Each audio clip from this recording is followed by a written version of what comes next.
A história se inicia de uma forma trágica. Guts veio ao mundo da forma mais cruel possível. Nascido do ventre de uma mulher enforcada, foi encontrado por um grupo de mercenários vagando pelo campo de batalha. Entre eles estava Gambino, o líder da tropa. Ele não queria saber de um bebê ensanguentado. Seus homens achavam que ele era um mau presságio, mas uma das mulheres do grupo, Shizu, o pegou nos braços e decidiu criá-lo como seu filho. Por um breve momento, Guts conheceu um pouco de calor humano. Shizu cuidava dele com ternura, mas o destino não lhe concederia isso por muito tempo. Logo, a peste varreu o acampamento e ela, infelizmente, faleceu, deixando o garoto sozinho no mundo. Gambino, sem escolha, assumiu a responsabilidade de certa forma. Guts cresceu cercado pela violência, empunhando uma espada maior que o seu corpo, treinando todos os dias sobre a brutal disciplina de Gambino. Ainda assim, era o único que ele tinha. Guts tentava sempre provar o seu valor. Gambino jamais perdoou Guts pela morte de Shizu, acreditando que o menino era como uma maldição, e quanto mais tempo passava, mais o ressentimento crescia. Um certo dia, em uma das cenas mais sombrias de sua infância, Guts foi vendido por Gambino a um de seus próprios soldados. Aquela noite marcou Guts para sempre, um momento em que a infância dele tinha acabado de vez. Mesmo assim, o garoto continuou lutando, continuou seguindo em frente, tentando provar que era digno. Com o passar dos anos, tornou-se um guerreiro extremamente talentoso, enfrentando inimigos com frieza e precisão. Mas para Gambino, isso não era o suficiente. O ressentimento havia se tornado ódio. E aí, depois de uma batalha desastrosa, onde perdeu a perna, Gambino afundou-se na amargura. Numa noite chuvosa, completamente bêbado, Gambino entrou na tenda de Guts com uma espada nas mãos. O garoto acordou assustado e o homem começou a gritar, cuspindo todo o veneno que guardava há anos. E Guts quase vai de arranque, mas por puro instinto de sobrevivência reagiu e acabou atravessando o corpo de Gambino com suas lâminas. Ele olhou para o homem que o criou, caído no chão, e sentiu tudo ao mesmo tempo: raiva, medo, arrependimento. Com o corpo tremendo, Guts fugiu do acampamento sob a chuva. Os outros mercenários o caçaram, achando que ele havia feito isso propositalmente, por vingança ou ganância. A partir dali, ele não tinha mais ninguém, nenhum lugar para voltar, estava sozinho no mundo. E aquele homem, que antes ele tinha uma certa visão paterna, se tornou símbolo de tudo que Guts aprenderia a odiar: a traição, o abandono e a violência que moldariam o seu caminho.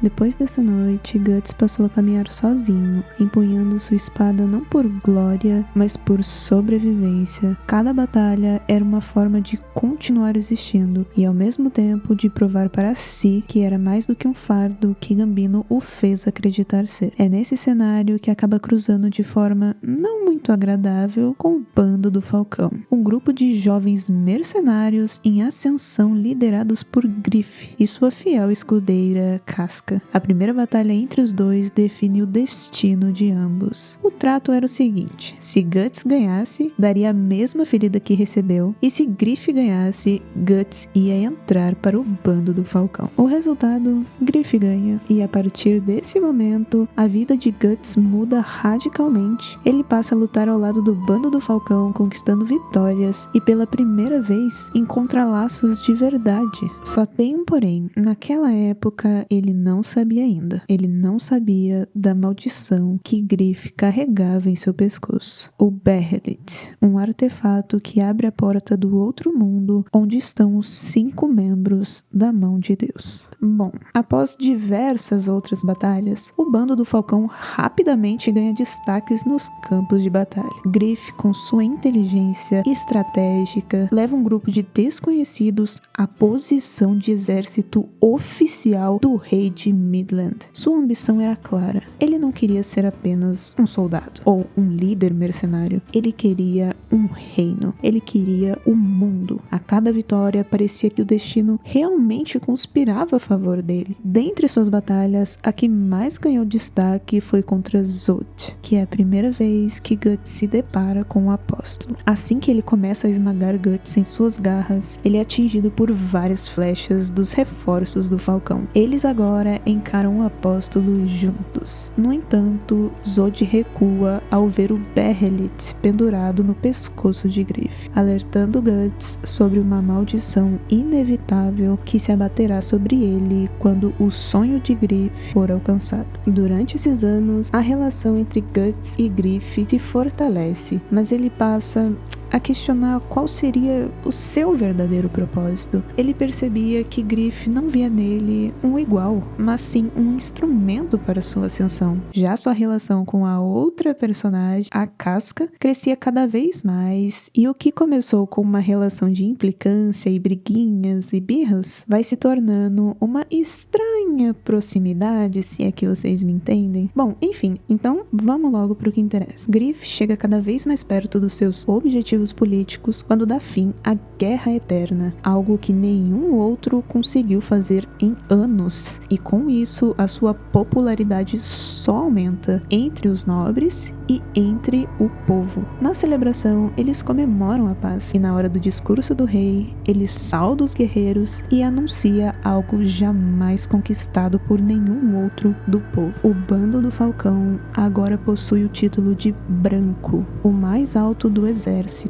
agora nomeados de Ordem da Fênix Branca. Porém, nem todos concordam com isso. Um simples plebeu se tornando nobre? Não. Para alguns, aquilo era inadmissível. Griff, porém, não chegou onde chegou apenas com força. Ele também era inteligente. Logo, se livra dos traidores, e dentre eles, a própria rainha. Mas Guts, há muito tempo inquieto, decide que precisa partir. Ele não quer ser apenas a espada de Griff. Ele quer encontrar um propósito próprio, mas ele não ia embora tão facilmente. Casca não aceitou e Griff menos ainda. Foi com um duelo que tudo isso começou, e é com um duelo que tudo isso termina. Em poucos segundos tudo acaba. Guts vence e vai, sem nem olhar para trás. Sua decisão de deixar o bando abala profundamente Casca, mas principalmente Griff. Com o orgulho ferido, toma uma atitude impensada. Passa a noite com a princesa Charlotte, filha do rei de Midland. Ele é descoberto, preso e submetido a torturas nas masmorras do castelo.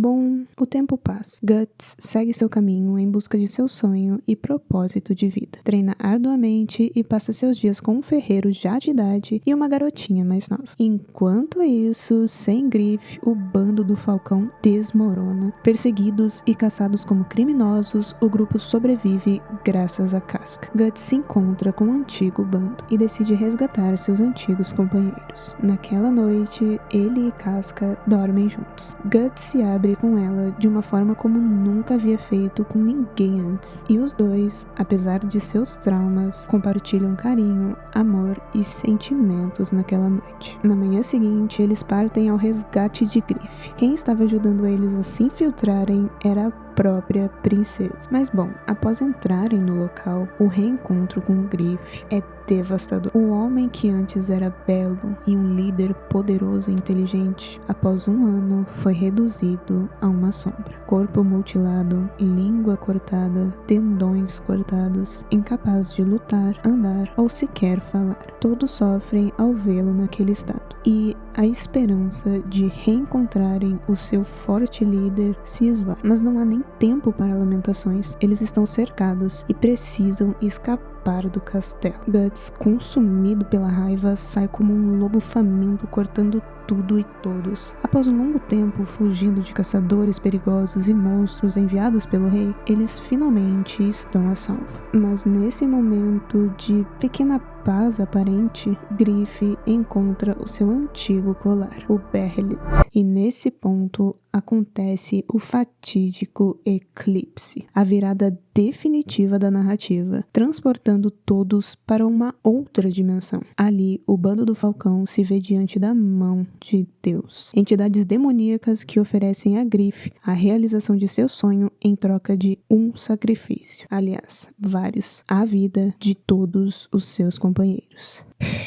Cara, e aqui a escolha de Griff é a mais cruel e inesperada, pelo menos pra mim, de todas. Ele aceita, sacrificando todos os seus antigos companheiros que deram a vida pra salvá-lo. O bando do Falcão é simplesmente massacrado por vários apóstolos demoníacos. Gente, essa cena aqui é tenebrosa, pesadíssima. São várias páginas de sofrimento puro que o YouTube não vai permitir em hipótese nenhuma. E cara, de verdade, se você leu, se você vai ler, depois dessa cena, você é outra pessoa, uma pessoa traumatizada. Depois dessas páginas, você nunca mais é o mesmo. Bom, enfim, continuando. Skull Knight e Zod batalham em meio ao caos. Após a tragédia e o sacrifício de todos os companheiros, Griff renasce como Fento, o quinto membro da mão de Deus. E como uma primeira ação, ele violenta a Casca diante dos olhos de Guts. Essa cena, cara,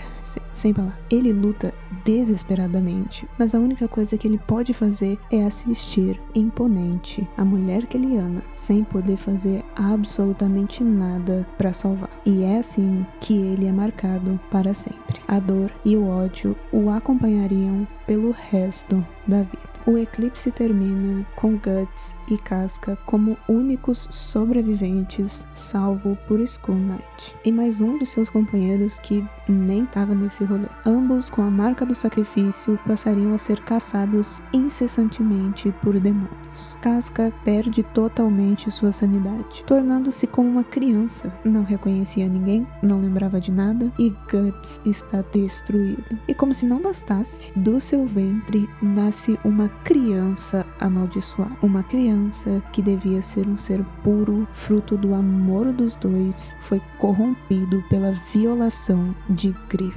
Um lembrete vivo e monstruoso do eclipse que some ao nascer do dia. Alguns anos se passam, Guts agora é o espadachim negro, um guerreiro que carrega nas costas uma espada gigantesca, maior que ele mesmo, e no braço uma besta. Movido apenas pelo ódio, ele carrega consigo a marca do sacrifício, que atrai apóstolos e criaturas das trevas. Desde o eclipse, sua vida tem se tornado uma fuga sem fim. A marca nunca o deixa em paz. Ela sangra quando há perigo por perto e cada noite é uma guerra. É nesse caminho que ele cruza com Puck, um elfo pequeno, fofo e meio ingênuo. Ele insiste em ficar por perto, e por mais que Guts finja desprezar, sua companhia é a única coisa que o mantém são e alegre ultimamente. Com o tempo, o corpo de Guts se torna uma coleção de cicatrizes, mas ele continua empunhando sua espada gigantesca contra o destino. Foi sacrificado e mesmo assim se recusou a morrer. E assim ele segue, lutando contra diversos apóstolos, um deles conhecido como Conde, que em busca de poder e vingança ofereceu como sacrifício a mulher que amava, deixando sua filha sozinha no mundo e usando de seu poder para executar o povo. Outro apóstolo foi Rosine. Antes de se tornar o que se tornou, era apenas uma menina que sofria constantemente um pesadelo doméstico. Rosine sonhava em ser uma elfa, fugir daquele mundo podre e encontrar um lugar que pudesse voar livre de dor. Após um ataque de violência do pai, usou o Behelit e, dominada pelo ódio e medo, sacrifica os pais.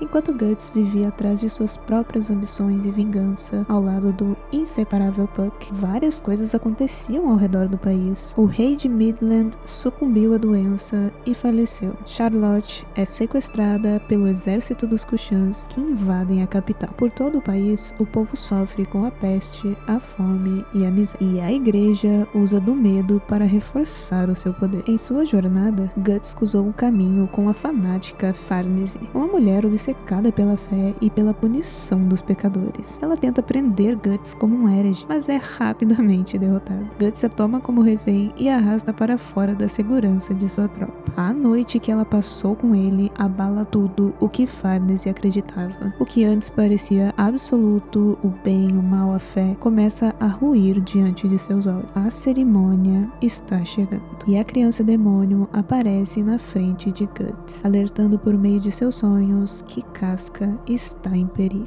Ela aparece novamente em Albion para proteger a sua mãe, mas quando a cerimônia de encarnação está perto do início, a criança esgota a maior parte de sua força vital para proteger Casca. Não é o suficiente e ela é levada por musgos. A criança demônio foi encontrada pelo apóstolo conhecido como Ovo do Mundo Perfeito, que também, à beira da morte, engole a criança. Dentro de seu estômago, conforme a cerimônia de encarnação segue seu curso, a criança demônio gradualmente se desenvolve. Bom, Guts chega nesse local onde todo o caos está acontecendo e consegue encontrá-la. Durante a luta, o que ele passa a enfrentar não são apenas mais humanos fiéis. Diante de seus olhos, os inimigos se transformam em demônios com asas. Musgos vai perdendo sua forma e se transforma numa pedra ambulante medonha gigantesca. Durante a batalha na torre, o mundo já tá à beira de um colapso. Tudo tá um caos. Todas as almas daqueles que já se foram com a miséria estão envolvendo a cidade e todos estão sendo consumidos, inclusive os fiéis. Mas o verdadeiro terror ainda não acabou. No auge desse caos, algo acontece. Griff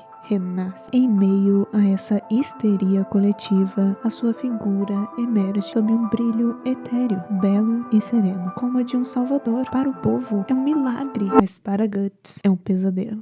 A torre da convicção desaba, engolida por fogo, destruição e fé cega. Milhares se vão, e os poucos sobreviventes mal compreendem o que aconteceu. Guts consegue salvar Casca e a leva para a casa do ferreiro, mas lá reencontra Griff ao lado de Zoro. Tudo isso apenas para ele afirmar que vai continuar atrás de seu sonho. Casca, ainda de forma inconsciente, agindo apenas por instinto e sem sanidade, vai ao encontro de Griff, pois enxerga nele a essência de seu filho. Guts, vendo essa cena, desaba novamente.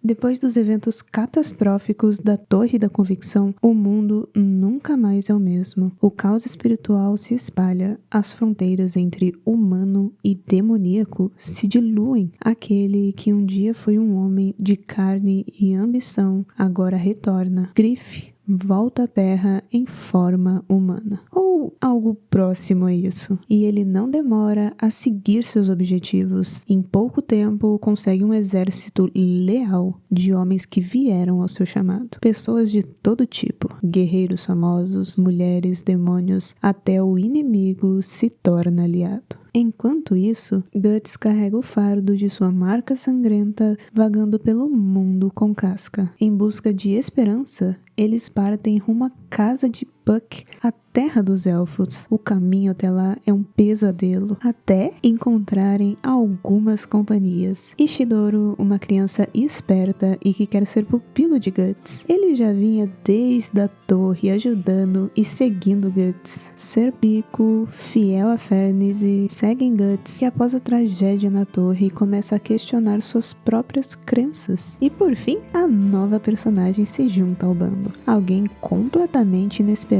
invade a cena. Sério, eu jamais estou esperando isso. Shirk, uma bruxa. A partir daqui, entramos em um novo mundo em Berserk. Antes, uma atmosfera sempre pesada, sem esperanças, um completo caos. Mas agora tudo mudou. Não há apenas a escuridão, o medo, há também seres de luz e espíritos do bem. Uma esperança contra as trevas que ajudarão Guts em sua jornada. Gente, Aqui, sinceramente, eu fiquei extremamente aliviada. Guts estava sempre no fundo do poço, só o pó da rabiola, sempre no limite, sozinho, carregando um fardo pesadíssimo. Eu tava sem esperanças com esse mangá, cada página era mais depressão. Mas agora, finalmente, um pouco de esperança. Bom, Flora, que é a mestre, fica encarregada de fazer um amuleto de proteção para diminuir o efeito da marca do sacrifício. Olha que beleza! Até o momento eu nem sabia que isso era fazível. Bom, enquanto isso, o novo bando caminha rumo a uma missão: se livrar de trolls que estão atacando uma vila. Ao retornarem para casa, o caos se instaurou no local. Seguidores do Falcão invadem e atacam a bruxa. Todos se mobilizam para ajudar o mais rápido possível. Guts e Skull Knight se juntam na linha de frente e os demais vão para casa. Mas é tarde demais. Os soldados, além de numerosos, são extremamente poderosos. Até Zod estava lá. Guts não dá conta de tantos, ainda mais que ele está se recuperando da batalha contra os trolls, e é nesse momento de desespero que ele recebe sua nova armadura. Ela não é nada comum, não foi feita por alguém comum ou de material comum. É extremamente poderosa, mas perigosa.